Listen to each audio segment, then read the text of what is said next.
So short insight into my little life here. I've got a job, this side hustle, hi YouTube, a family, a dog, social obligations, the list goes on. Add to that I live in a big city with big city energy, so no surprises here. I struggle with the speed of life pretty much every day. So today, I would like to drag you with me into the quietly brilliant and occasionally delightfully odd routines of four world-renowned artists who were basically the original experts in the fine art of taking it slow. And these rituals aren't just for art legends or people with endless free time. They're actually simple enough to steal for our lives as well. No quitting your job to meditate on a mountain. Let's start with Claude Monet. You probably know him as the guy who painted those unbelievably dreamy water lilies. They actually were a motif from his own garden. But Monet wasn't just inspired by his garden.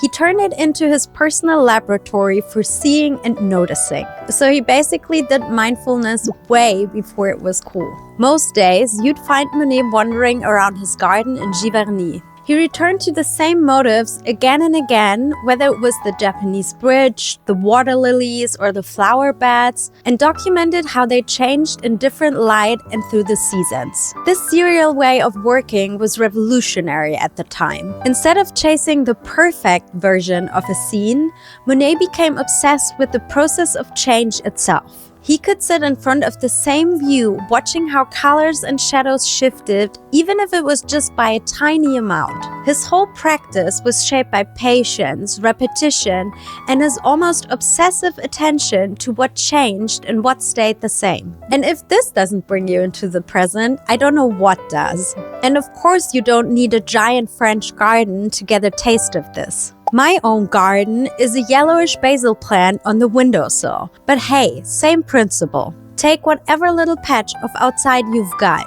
A balcony, a city park, the 5 steps to the bus stop down the street. See what grabs your eye today and what looks totally different next week. No slow living sermon here, I promise. But since Monet could find a fresh story in the same old water lilies, he already knew that there's something weirdly satisfying about noticing the small things, and that if you really pay attention, the ordinary world can actually feel pretty extraordinary, even on the busiest days. If Monet was all about gardens, Matisse was all about staying in bed. And honestly, I love it. In 1941, after a major surgery left him too weak to stand for long, Matisse found himself spending most mornings in bed. But instead of fighting it, he made this limitation a key part of his creative process. Sketchbook, scissors, colored paper, even a pot of tea. His bed basically became his studio. He'd sketch, cut, and play with shapes, sometimes for hours, all before even thinking about putting on real pants. Home of his Matisse style, I would say. Paradoxically, this became one of the most productive and innovative periods of his entire career. During this time, Matisse developed his revolutionary drawing with scissors technique.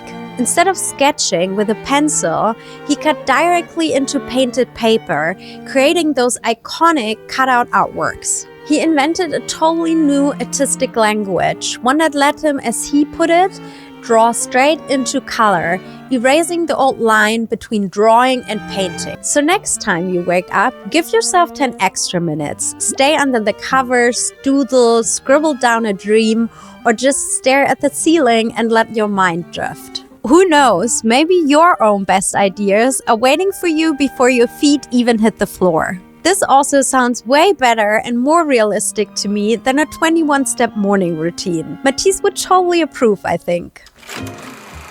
If there's one thing Renoir is known for, besides his dreamy brushwork, of course, it's his love of good food and good company.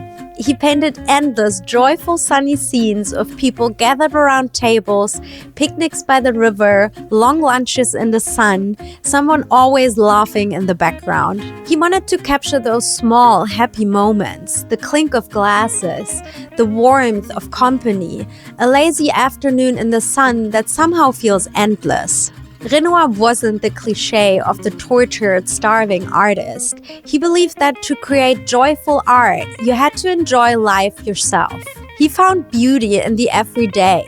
Fresh bread, a coffee, laughter, sunlight on the table. He often invited friends and family to share these moments, and his paintings are basically a highlight reel of the world's best brunches. I think Renoir really got it. With today's hustle culture, the work, the self-improvement, it's easy to forget how much those little, light-hearted moments actually matter. Those moments that feel light, a little indulgent as well, and very, very human. It's a good reminder that you can slow down life just by sitting down with someone you like, even if it's just over instant noodles and a questionable coffee, sharing a laugh, a bite, and a story. So while the rest of us are busy making Pinterest boards about slow living, Renoir was already perfecting the art of savoir-vivre way before it ever needed a hashtag.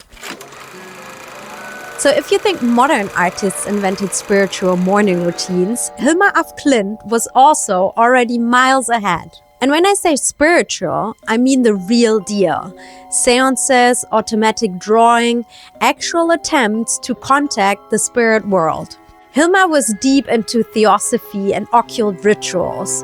So think less morning yoga flow and more, let's see what the universe wants to tell me today. Before Hilma even touched a paintbrush, she would spend ages meditating, recording her dreams, and sometimes even holding seances with a group called The Five.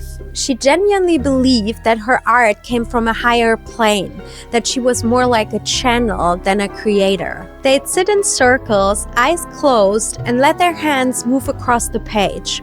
Whatever came up was treated as a genuine message from beyond. Then she transformed these notes and sketches into huge swirling coded paintings meant to capture the invisible forces at work in the world. Nothing like what anyone else was making in 1906, 1907. Hilma was painting pure abstraction, swirling shapes, secret codes, and color fields, years before Kandinsky or Mondrian even thought about going abstract. She invented a totally new visual language. Now hear me out. I'm not saying we all have to go full theosophical occultist to find inspiration. Unless that's your thing, in which case you do you. But there's something quietly genius about how Hilma treated creativity as something you can just make space for. Instead of waiting for a lightning bolt of inspiration, she made a ritual of tuning in, setting the mood, clearing her mind, and actually listening to what might bubble up from the subconscious or wherever those wild ideas may come from. Slow rituals, whether mystical or mundane, are about making intentional pauses, mini timeouts from the everyday noise. So next time you sit down to create or even just to think, try giving yourself 5 quiet minutes.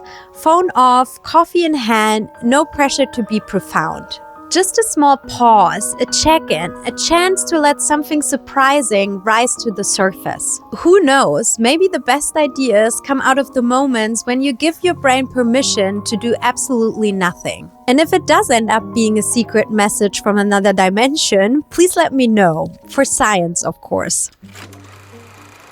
So after sneaking into the studios, gardens, and beds of these artists, here's what sticks with me. None of these artists had it all figured out either. Their slow rituals weren't perfect or aesthetic or even especially planned. They were just tiny, deliberate pauses, ways of making space for life to seep back in. So I'm curious, do you have a slow ritual? Something small that helps you hit pause or just makes life a bit less like a speed run? I'd love to hear your ideas. Thanks for sharing a slow moment with me today. See you next week.